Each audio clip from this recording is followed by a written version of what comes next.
Hi, my name is Shaylee and welcome to Burnt Toast Online. Today we're going to be talking about marketing launches, what I just launched and why it failed. So I'm a social media manager. I've been a social media manager for 8 years and I decided to switch my business up this year. Before, in years past, I did social media management for companies. So companies would hire me to manage their social media. This year, I decided to switch it up and do social media management training for new or overwhelmed social media managers. It's a totally different audience, so it's new. I just did this switch in January. I'm filming this in March right now. And I decided to just kind of launch the service and just figure things out. I'm one of those people where I feel like I gotta throw spaghetti at the wall and figure out what works for me, as opposed to spending 6 months trying to make it perfect, because otherwise I just won't do it at all. So the service is called Crumb Calls. Let's get into it. Part 1, I'm gonna just talk about what the offer is. Crumb Calls are a 60-minute social media management training call.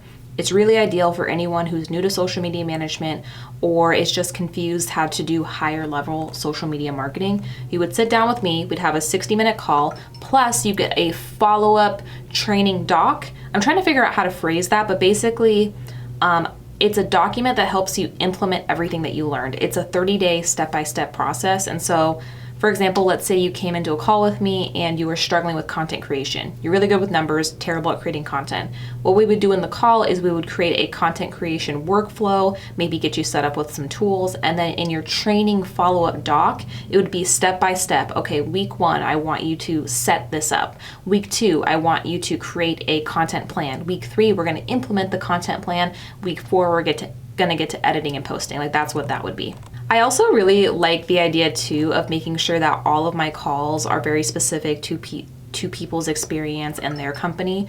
And so, for example, maybe this person, like I just talked about, I just worked with, they've only been a social media manager for 6 months, no prior experience, and they work at an appliance store. That's very different than a social media manager who has been using social media for 5 years and works at a clothing shop, but they're not an actual trained social media manager. They've been kind of teaching themselves everything on their own. Those are two different people. So Crumb Calls are specific to your experience and your company. All right, let's talk about deliverables now. So each Crumb Call comes with three deliverables. Number 1 is a 5-minute questionnaire. So after you book and pay for your call, you get a 5-minute questionnaire that kind of helps me figure out what exactly your pain points are. Also, it gives me links to the company you're working with so I can take a look at things. My goal is to come into every call prepared, so I don't need to figure things out wasting time on our call. Number 2 is the actual 60-minute call I would have with a student. I'm thinking of calling them students. I'm gonna say student. Then would be the actual 60-minute call with a student, and then number 3 would be that follow-up training doc. So that way there's clear deliverables for every Crumb Call. So finally, what was the pricing of this offer? I just want to let you guys know I underpriced it. I underpriced it by a lot. So for my waitlist, so there were going to be 3 parts to my launch: waitlist, early bird, and full price. I'll dig deeper into that in another video coming next week. But basically, my waitlisters would get a Crumb Call for $250, early birds would get it for $300, and then full price would get it for $350. Yeah, that's way too low. Part 1.5. So this was a beta launch. When something is in beta, it's basically a chance for a company or a person like me to test something out with real world subjects or real world people to work out any kinks before they do a big, huge launch. So this was beta for me. Very spaghetti, throwing at the wall, trying to figure things out. I also said beta to make myself feel better. So this was a beta launch. Part 2. We're gonna talk about my numbers now, right? My very exciting numbers. How many did I sell? How many people joined my waitlist? Here we go. So this was a 6-week process. I started launching Crumb Calls, I would say 2nd week of February, or maybe it was 5 weeks, 2nd week of February, and it went to the 3rd week of March, right? 5 weeks for me to sell Crumb Calls. In that time, I sold 2 calls. I got 11 people on my waitlist. And out of those 11 people on my waitlist, the 2 people that booked calls weren't even on my waitlist. They were past clients or people I knew who booked with me without even joining a waitlist or anything like that. So I didn't convert anyone from my waitlist. But out of that waitlist, those 11 people, 3 of them are hot. like as in hot waitlisters, as in people that I genuinely think will buy from me after they maybe talk with me a little bit more, or maybe they just need to save up some money. But my numbers are very okay. That being said, I genuinely didn't try that hard. Like, I didn't try that hard. There were weeks where I'm like, oh yeah, crumb calls, like I'm doing it. And then the next week I like didn't post anything at all because I got tired. That's another thing. Launching is very tiring. So for me to get 11 people on my wait list, 3 of them to be basically ready to buy, booked 2 calls without trying that hard, I feel like that's decent. I actually feel pretty proud of myself right now. And if you were following along earlier, those 2 people booked crumb calls at $250, so I only made $500. But if I can make $500 without trying that hard, imagine how much I could make if I did try hard. Guys, this is exciting. Part 3, people. We're gonna talk about the mistakes now, the nitty gritty, where things went wrong. Number 1, the offer itself. I like the offer. I think it's a really good offer. I think my problem is messaging. I'm gonna cover that here in a little bit, but think about the offer again. 5-minute questionnaire, 60-minute training call, follow-up training plan, right? Those are 3 things, very clear things. There's a fourth thing missing though, and that was follow-up support. With both my crumb callers, call went great, follow-up doc went great, but I think it was too overwhelming. Like, I'm a very type A person, so I just handed them a Google Doc, like a fully thick, like 7 to 8 page step-by-step plan. Like, if you do all of these things, you're going to be successful. If you do all of these things, it's going to solve all the problems that you had. But the reality is that it's just too much for most people.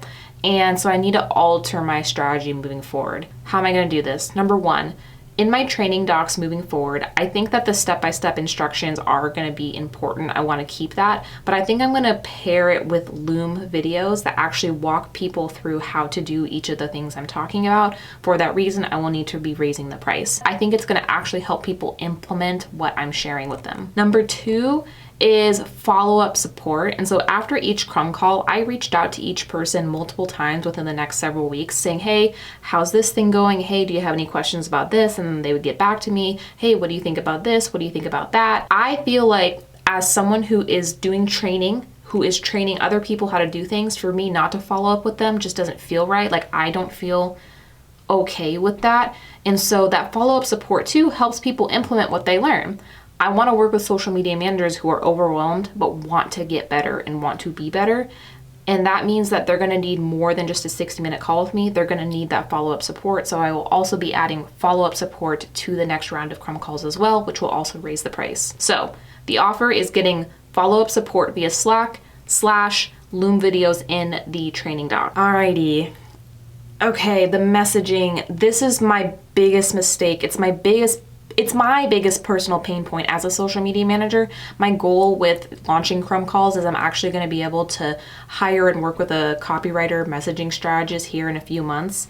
But my messaging for this was not good. I think that is something I really need to work on. Like, I need to spend the most time on this moving forward. In my head, when I initially first created crumb calls, the idea was that crumb calls are for the I don't know what I'm doing social media manager.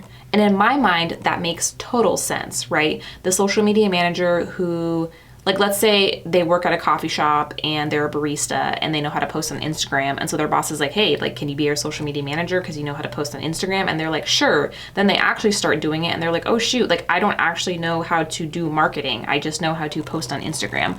I don't know what I'm doing. In my head, that is who I would be working with. But I don't think the phrase, I don't know what I'm doing, social media manager, was resonating with people as much as I thought. And so then I switched it up and decided to go to ChatGPT because I panicked. And guys, I don't like that I did this. I used ChatGPT for some things. I shouldn't have used it for this. This is what I put on my sales page on my website. I train the I don't know what I'm doing social media manager to go from simply using Instagram to leading a high impact, results driven marketing strategy. Ugh. Blah. I don't like that. I don't like that at all. Specifically the go from simply using Instagram to leading a high impact, results driven marketing strategy. I want to attract the girly pops. I want to attract the marketing ladies, not the AI Reddit bros, and that is what that comes off as. And also to say a high impact results driven marketing strategy, I just don't think that is what Crumb calls do. Crumb calls basically, if you come to me with a problem, I will help you fix that problem. And for some people, they don't need that. They don't need a high impact marketing strategy. They need help with content. They need help learning how to work with their boss. They need help learning how to set up their systems. They need help learning to onboard a social media assistant. Like, they don't need that. I use ChatGPT for that. And frankly, I don't think my sales page even saw any conversions. I think the conversions I did end up making came through email. So, I could really improve on that. So, messaging wise, I haven't been able to condense everything down to a clear, bold statement yet, but I definitely think after talking to people the past 5 weeks, after conducting 2 Crumb calls, I'm much clearer on who I'm working with, and here's just a little summary of what I wrote. Most social media managers don't get on-the-job training. They get handed an Instagram account and told, go. Crumb calls are for the overwhelmed social media manager who needs one-on-one training specific to their expertise and their company's marketing needs. Instead of spending hours Googling how to be a social media manager and hodgepodging a strategy together, book a 60-minute Crumb call and walk away with a custom social media management training plan that can be immediately implemented. Guys, that's so much better. That's like 100 times better. It's long, but I feel like that resonates with what I feel like Crumb calls are, and I feel like it resonates with who my ideal client is. So I'm feeling pretty good. Crumb call round 2, launch number 2, happening in April, is all about clear, bold statements and relatable stories. Now I've worked with people and I have stories people can relate to. We're gonna talk about another reason why this launch failed: marketing on social media. Ugh.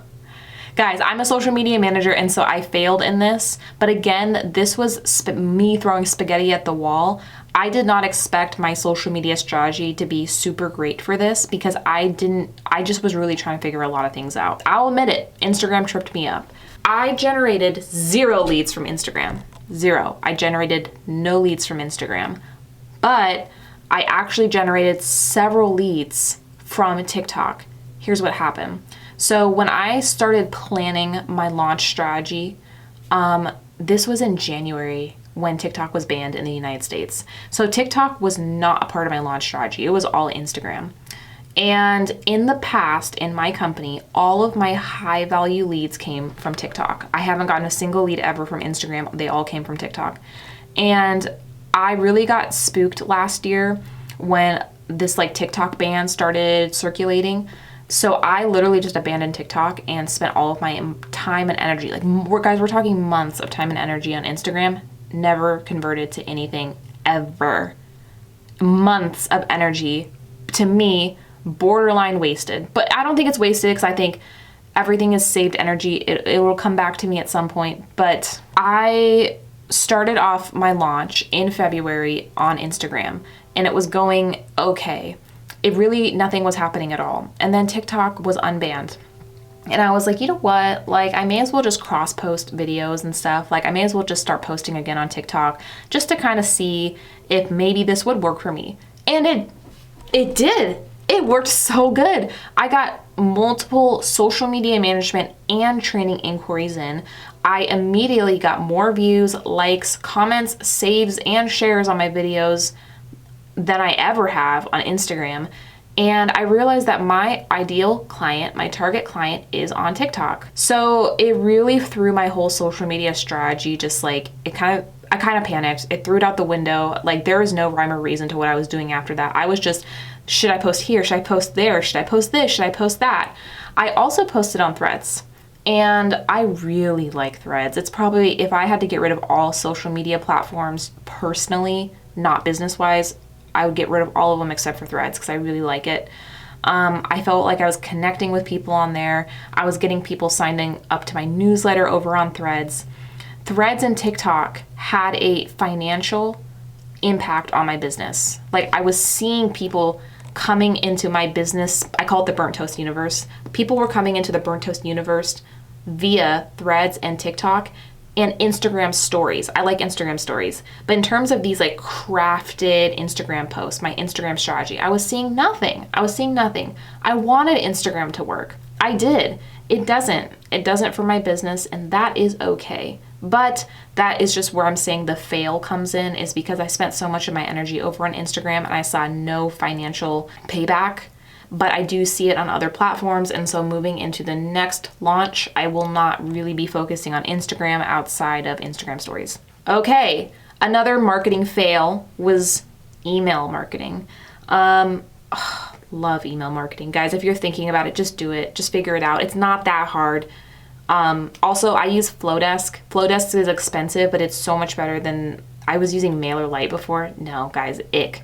If you have the money in your budget, it's worth using Flowdesk. The biggest mistake I've made as a social media manager is not starting an email newsletter list years ago. I started doing social media management back in 2017. It's 2025. I started doing email marketing late 2024. The reason why I failed on email marketing is just because I was so late to the game.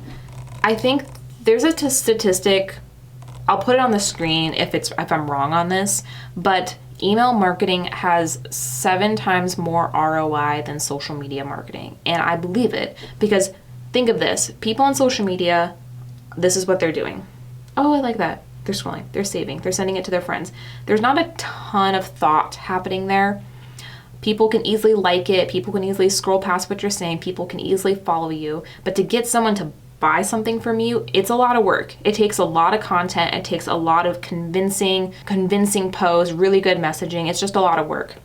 Whereas email, if I am opting into someone's email, then I am saying I want to know more about this person. I want their email in my inbox. Guys, think of how much spam email we get. So to say I want this person in my inbox is a big deal. You're already past the hurdle that social media has to do. So all you have to do then is just be consistent. So I've been sending a consistent weekly email newsletter for a couple months now. And I have noticed that my click rate, so people clicking in my emails, going out to my affiliate links, people clicking over to my website, it's going up. It's pretty dang good. So I wish I had started my email marketing earlier because I think I would have gotten more crumb calls this way because I was late to the game. Like, I think I just need to spend more time in people's inbox, getting them to trust me, getting people to trust that I will show up. I think if I had done this earlier, I think I would have booked more calls, but I've already been doing it consistently. I send a couple newsletters a week. I'm in a really good groove. Flowdesk, really like it. That is the end of my Crumb Call Launch 1 recap. I am currently planning my second Crumb Call launch right now. I will be launching that in April. I will be recording the process of how to launch a new service for your online business. So please subscribe for next week's video where I will be talking about how to get all of that going.